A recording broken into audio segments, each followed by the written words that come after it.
Hi everyone, this is Miss Story again. Today I'm going to read chapters 5, 6, 7, and 8. So, chapter 5, Silver Dollars and Wooden Nickels. The back door swings open and my brother Travis is there, smelling like grease, looking like he rolled in it too. And I instantly feel better. How is my favorite little sister? I'm your only little sister. Doesn't matter, you'd still be my favorite. And he smiles. So, your favorite big brother has a silver dollar day today. I think of Grandpa and Dad, who always asked if we were having a silver dollar day or a wooden nickel one. Travis is doing that thing where he wiggles his fingers in the air and asks his daily question: What are these? He looks older, more like Dad, who's been deployed since just before Thanksgiving of last year. It was hard to feel thankful after he'd gone, especially since Grandpa had died 3 months before that. The hands of a genius? I say. Correctamundo. Do you realize you come home every day and ask me to compliment you? Not really, he says, opening the fridge. Just asking you to state the facts. You are so unbelievable. Exactly, he says, pointing at me. Guess what? I finished restoring an old Coke machine today. Thing is, like 70 years old. He pops open a soda. Those things are worth a bundle fixed up. He opens his can. Look at this. Disappointing disappointing compared to those old green bottles. Travis must be happy. The happier he is, the more he goes on about things. And, he says, I picked up an old gumball machine, the kind that takes pennies. I'll sell it for 10 times what I paid for it. His voice drops and he takes a sip. I will have to throw some money and elbow grease at it first, though. He comes over like he's going to mess up my hair, but I block his dirty hands. No way, I laugh. Don't touch me. Oh, come on, Al. I've had a great day, and guess what? I almost have enough to buy those rolling tool cabinets, and someday my big neon sign. He sweeps his hand through the air like he's showing me a row of mountains. Nickerson Restoration, my own place, my name, our name, is going to be in lights someday, Al. But then his voice deflates. I just have to get out of high school. We're like oil and water school to me. I wish Mom would let me quit. She would kill you. Yeah, so would Dad. And being dead won't be do no good for my business. He smiles. Won't be long though. I'm learning a ton at the garage. The boss lets me do all these different kinds of stuff. I smile. I'm going to buy a car soon too, a classic and a V6 at least. And then he's off, and I can still smell the grease after he's gone. I'm glad that he had a silver dollar day. When my mother finally gets home, I've already microwaved my dinner and am watching TV while I sketch pictures of a pet llama named Butch Cassidy. With a name like that, I give him a cowboy hat, a bandana, and a holster. But in the holster, he carries an ear of corn. When my mom comes in from work, she turns off the TV, and I can feel it coming. So, she begins, when are we going to talk about today? On my 95th birthday. Funny one. She lifts her weight. I'm trying to be patient, honey. I really am. But today was a party. How could you get in trouble at a party? I don't have to do anything. They all just hate me, I blurt out. I doubt that. But can't you see why they'd get tired of your behavior? These stalking things you do and say to get laughs? But she doesn't get it. Being funny when you don't mean to be is terrible. Having to laugh at yourself along with everyone else is humiliating. Oh, Allie, you're too smart for this. School is too important to joke about, and I don't want you working long hours on your feet for a bunch of tips like me. I want more for you. You're smart, good at math, a gifted artist. Don't you think it's time to stop clowning around? I'm not that smart. You say that, but I'm not. Now, we know that isn't true. You could stand to work a little harder, though. I'm so tired of this conversation. We've had it 100 times, and even though my third grade teacher told her I might be slow, my mom shouldn't expect too much of me. My mom's eyes got all wide and shiny when she heard that, and I felt sad and embarrassed for her having to be my mom. But my mother's never bought what the teachers had said. I sometimes wish she would, but most times I'm grateful that she hasn't. She bends over to look at me, dead in the eyes. I know that moving was hard for you, as much as we have has been hard for you, and I know I work all the time and can't keep tabs on your schoolwork. It has made it hard for you to keep up with some subjects, and I understand that. I really do. But you're going to have to make more effort, Allie.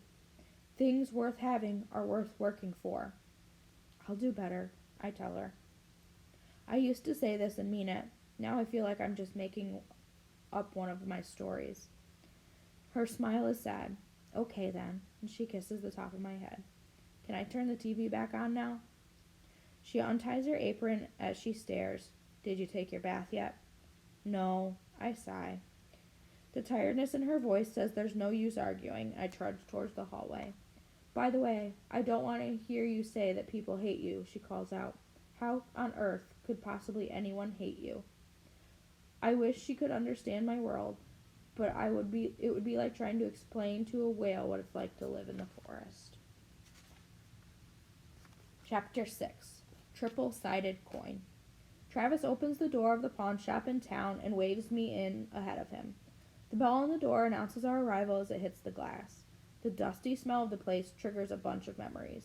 Good times, together times, when Dad and Grandpa would take me and Travis looking for coins. Numbers and money are something Travis and I can do well, so we both took to it fast. Grandpa loved the dustiest stores best because they were the ones that would have uncracked rolls of coins in the back of their safes. When the store owners would trade the old coins for new bills, we'd open them at home to see what was inside. And sometimes we'd find a buffalo nickel, a mercury dime, or an Indian head penny. It was like a little bit of Christmas. Being here makes me ache to go back in time. The man behind the counter doesn't say hello. He rolls a toothpick back and forth in his mouth with his tongue. In one way, it was completely impressive, and in another way, it was the grossest thing I'd ever seen. Travis rests his fingertips on the glass counter, looking down into the case filled with coins. You need something? The man doesn't talk the way Mom says you're supposed to customers. I want to buy some coins, Travis says. Oh, yeah? Yeah. Travis brushes his chin with his knuckle, something that he does when he's nervous. The guy reaches up and takes the toothpick out of his mouth and uses it to point at Travis. Do you have money, or are you all talk? Travis does what Dad said never to do, and he shows him his money. Not money like a regular person, a roll of money in an elastic band. The guy's eyes widen, and he asks, Are you looking for something special? I want Liberty coins. Got any? He takes out several coins. One is a mercury dime with a head that looks like it has wings for ears. I remember those, I said. I like the one Dad has in his wallet. Travis turns them over in his hand. Nice. You have anything more unusual? The guy's eyebrows jump, and he reaches into a drawer. This is unusual, but it'll cost you big. I don't mind paying for something special. Okay then, he says. This one's special. He puts a penny on the counter. Travis picks it up, and his eyebrows bunch up. This is smaller than other pennies. The guy nods. It is. A rare find. Travis glances at me and then turns towards the guy. How much? Well, the guy says, if you know anything about coins, you'd know that a coin with a flaw is far more valuable than a regular coin. Something isn't right with it. And it's worth more? Like I said, Travis says. How much? The guy tilts his head to the side. Well, normally I'd ask for 80, but I'll charge you, say, 75. Travis smiles. Even I remember how Dad used to tell us to never smile when you get a number. Never. Even if it's the best number in the world. And here he is smiling like he'd won the lottery. I try to look serious enough for the both of us. Well, that's really generous of you. $75 for a penny that's been dipped in nitric acid. The guy's smile falls off of his face. I bet the police would be interested in a little bit of fraud. Now listen, Travis interrupts. Look, I wasn't born yesterday. Stop messing with me. Travis points to a coin in a case that has a walking woman wrapped in a sheet with a sun rays behind her. It's beautiful. That 1933 Walking Liberty $50. How much for that one? Well, that one is in really fine condition. In fact, just tell me how much, Travis says, leaning in, palms on the glass. 45. 36, and you throw in the Mercury dime for my little sister. I look up quick. For me? And then I do the math. He is following Dad's rule of offering 20% less than what they offered, but Travis throws in something extra. The guy squints. 40. Travis nods. Done, and he slaps money on the glass case. Outside the store, Travis holds the dime towards me. But it's beautiful, and I love it so much. Thank you, Travis. You're the best. He looks a little sad, staring at the coin. You know, Grandpa was born in 1933. That's why I chose these coins. They were both minted that year. I look down at my Mercury dime, and it's dated, and its date, wishing people could last as long as coins. When we get into the car, Travis says, Did you see how that guy in there took me a fool? Trying to rip me off? Remember, Allie, when people have low expectations of you, you can sometimes use it to your advantage. And then he looks me right in the eyes and points at my nose. And as long as you don't have low expectations of yourself. You hear?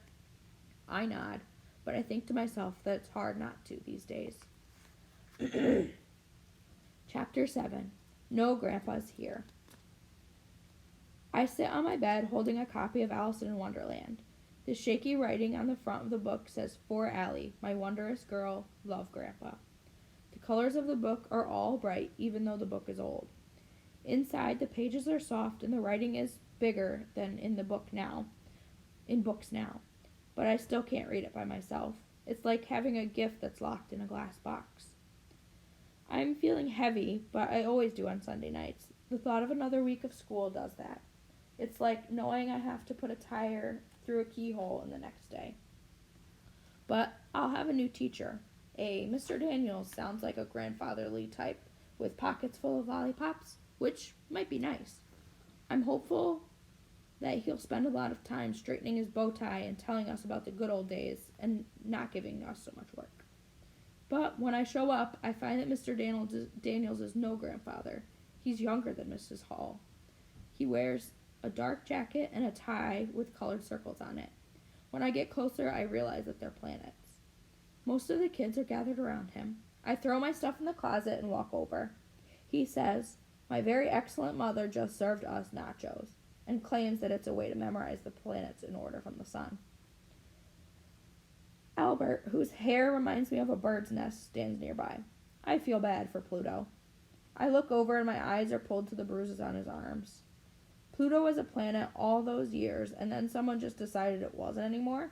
Too small, too far away, orbit not just right? I don't really think Pluto cares, Albert, I mumble. He sits in his chair and says, Well, I do. I feel bad for him and want to ask him about the marks. He is big and chunky, but not fat, the kind of size where others usually leave him alone. I pull out my chair and sit down. Okay, I tell myself. I'm going to do better. I'm going to work harder, and that's all I need to do. I'm going to really concentrate this time, even though I know I've tried that and it doesn't work. Reading for me is just like when I drop something and my fingers scramble to catch it, and just when I think I've got it, I don't.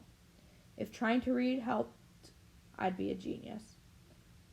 Mr. Daniels is in front of me, and I hold my breath and lean back and hold out my hands. I'm Mr. Daniels. Nice to meet you, he says. Shay leans towards Jessica. I guess he doesn't know who he's talking to. And as usual, most of her friends laughed. Hey, Mr. Daniels says, turning to her. That isn't cool, and we don't do that here. Which wipes the smile off of Shay's face. Then he turns back to me. What's your name? Allie Nickerson, I answer, so softly that I can barely hear myself. Well, are you going to shake my hand, Allie Nickerson? I don't bite on Mondays. Great, just what I need. A funny guy for a teacher. I take his hand, but only for a second. My mind is already spinning off, wondering what terrible things Mrs. Silver has told him. The plans they've made for me. And I see myself wrapped in a rope lying on the train tracks just like in Grandpa's old black and white silent movies. Oh, fantasticos, take your seat, he calls. Time to set the world on fire. And everyone scrambles to their seats, but I'm still lying on the imaginary train tracks, all tied up and watching the engine coming around the corner. Chapter 8, Real Trouble. The first day with Mr. Daniels starts out okay because we have math in the morning and Mr. Daniels does this thing that he calls the bus driver. He says, "You're the bus driver," and then he tells us how many people got on and off, and we have to add and subtract the numbers in our head. No paper, no pencils, just math. When I was younger, I loved math, everything about math. But in school, math now has letters. Like, what does X equal? There are also long stories with characters, and although the stories were supposed to end with some number, all the words block my path to getting there. But the day turns around into a wooden nickel day at the snack time when Mr. Daniels calls me up to his desk. He holds the assignment that I did for Mrs. Hall where I had to describe ourselves with on hand, with one Y written all over it. My stomach flops over. "So I'm wondering what this means exactly. Can you tell me?" he asks. I shrug. "I'm wondering if you can write just one paragraph for me, something about you. I'd like to learn something about you." I stay quiet. With teachers, if you stay quiet long enough, they'll start doing the talking for you, filling in the answers, and then you just have to nod. So I wait. But he waits too.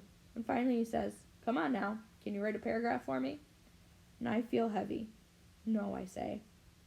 He doesn't want to know about the real me. It'll be like people in scary movies who think they want to know what's in the basement, but when they find out, they're always sorry. "Allie, did you say no?" he asks without being mad. And I turn myself to stone. He takes a deep breath, leans forward. "So is it writing that you don't like?" I think about saying no, except it could cause me trouble later, like the chess games in Grandpa's Alice in Wonderland book. You have to be super sure before you make a final move. But I figure Mr. Daniels probably already knows this about me, so I nod. "Then what do you like?" "Buffalo wings," I say.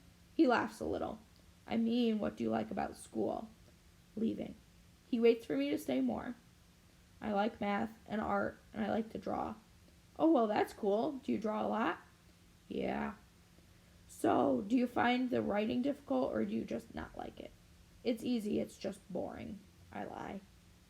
"Well, maybe we can do something to make it less boring for you, to excite you about writing. It's a great way to explore, to be creative, and to ask questions." I point to my paper. "I asked a lot of questions there." "Yes," he laughs. "I guess you did." He takes a deep breath. "Here's the thing, Allie. I'm going to be honest with you. I've talked with both Mrs. Hall and Mrs. Silver, and I know that you've spent a lot of time in the office in the past. You're good at getting sent to the office, but you can be too good at the wrong things." Uh-oh. "I just want you to know that I'm going to try really hard not to send you to the office. And if we have something to deal with, you and I will deal with it together." He winks. "What happens in room 206 stays in room 206. "What?" "So, we won't even involve Mrs. Silver anymore, okay? And I think she's had enough to do around here." "Oh no, did he just take away my get-out-of-jail-free card?" "Also," he says, moving his head to look at me in the eye, "I'm on your side, okay? I want to help you." So he wants to help me, huh? He has no idea what he's in for. Right, that's it for until next time.